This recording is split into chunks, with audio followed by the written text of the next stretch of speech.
Now, headline, this is not mine. I wish it was. Oh my. 1973. Gibson ES-335, apparently completely stock except for replaced tuners. So, hi folks. You might remember some time ago I demoed a very rare Gibson, a Gibson ML3 I think they call it, a weird rock machine, super strat kind of guitar, from a chap called John, who kindly drove to my house, dropped it off so that I could play it and review it. He's done the same again with his latest Pride and Joy. So thank you so much, John. I've particularly enjoyed this guitar. This is more my kind of guitar rather than that super strat. 1973, as I say, Gibson ES-335. What else? It's just lovely. Look at the binding is all gone that yellow way. Tuners are appropriate, albeit replaced. Beautiful thing. And light, I didn't know this. Gibson 335s of that era, the centre block doesn't go all the way through. And I heard one YouTuber saying that it comes down and stops there, but the truth is, no, it actually comes down, I think. There's a space here, hollow space here, and you can actually see it restart here. And therefore you could actually put a stock tailpiece on this if you so desired. Therefore the guitar is lighter than one would expect. It's a nice light guitar. I don't know, but I'm going to guess £7.5, £8, maybe £8. My 335 was a good £9 plus. I've really enjoyed this one. I mean, totally, I've got it for another full day. I'm going to just enjoy it today. Not recording for YouTube, I'm just going to have a nice time with it. I love how narrow the neck is. It's the narrowest neck I think I've ever played, as in nut width. I've not got huge hands, so I can play all these, what do you call it, Casper high lesson chords, these big stretches. I find that so easy on this guitar. Now, by the way, you'll hear me kick on, excuse my socked foot, the Kingsley Page most of the time to give it that little bit of juicy crunch. On the juicier sections, you'll hear me kick on and stack it with a Kafir lime. Occasionally I'll be clean, and sometimes you'll hear me add some feedback to simulate volume with my little socked toe there. You'll see I'll be pushing that to create feedback at certain moments to simulate volume.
I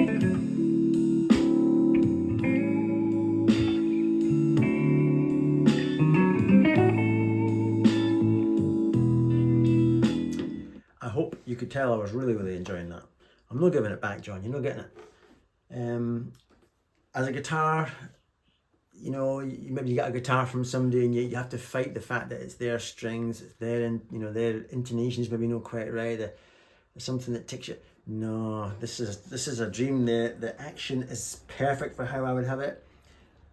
I filmed this video over 2 days. I took it out of the case this morning. It's bang in tune. It just plays brilliant.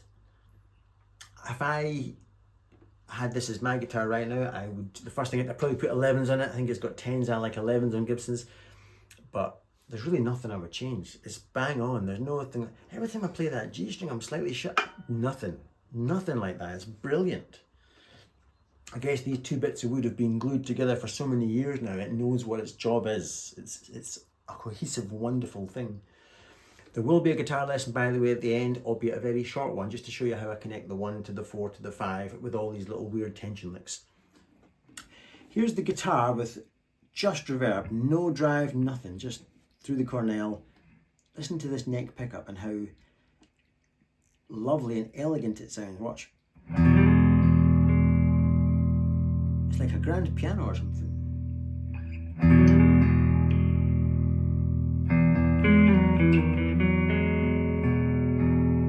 Gorgeous. Middle position.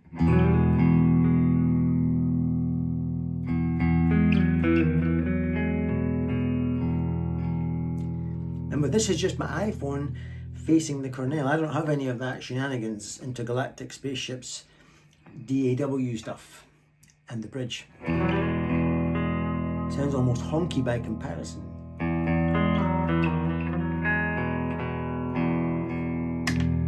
Listen to that.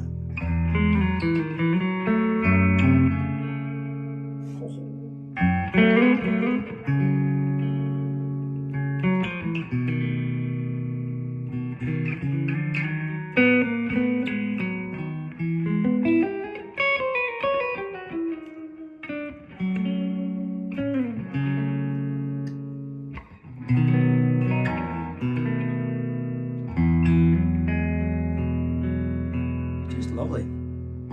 Really enjoying myself with this guitar, really am. Let's have a bit of Tobias Hoffman.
Right, quickest lesson ever on how I connected the 1 to the 4 to the 5s, and each time I'd grab an opportunity to put in something spicy, jazzy or whatever.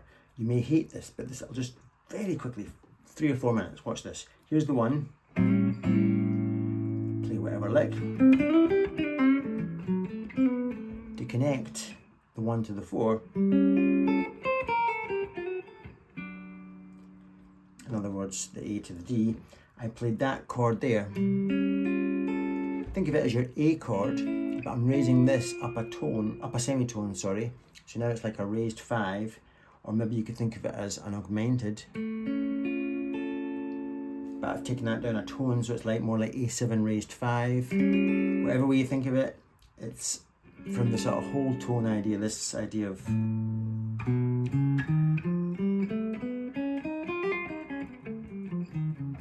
that weird ghosty sound where every fret, every note is 2 frets apart from the other. So and then another Steve Lukather.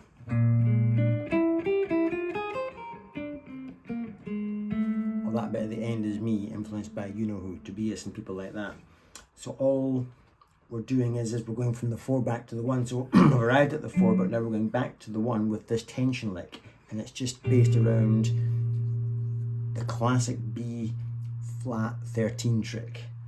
So the band's on D, but we're raising the tension to that as a precursor to going back to the 1. So all I'm doing is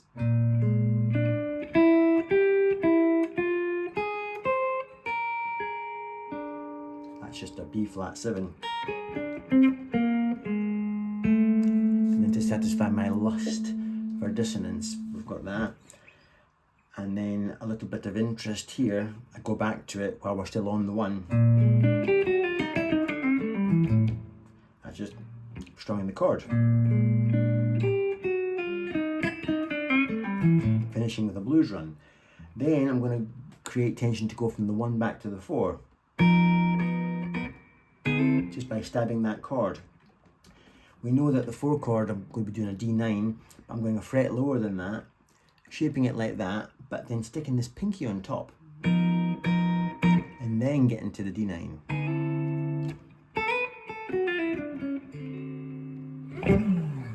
And to get back, I might do a whole half step run.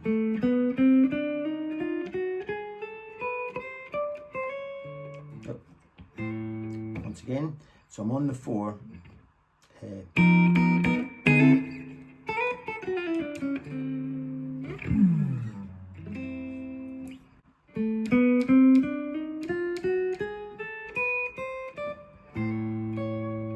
Right? That was by whole half, I mean, there's my root note, up a whole step, half, whole, half, whole, half, whole, half, whole, half, whole, and resolve. Not to be confused with half whole, which is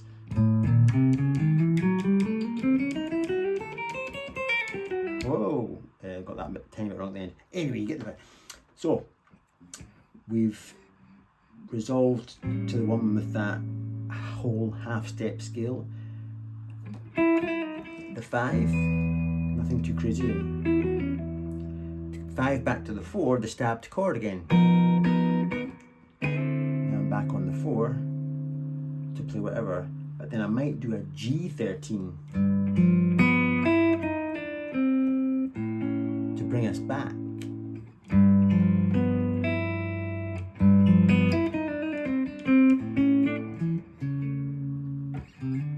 Amazing, eh? Diminished. And then I might do,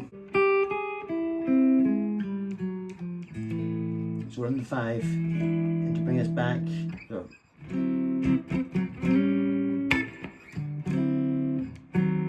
here goes.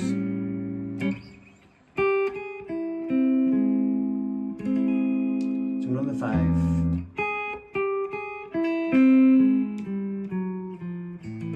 That just reminds me of an augmented chord. That lick ties straight in with the fact that I'm on the 5 and going back to the 1 shortly. But I'm getting in this augmented. So in that moment, I'm trying to let it ring out even just for a split second. All demo mirrors.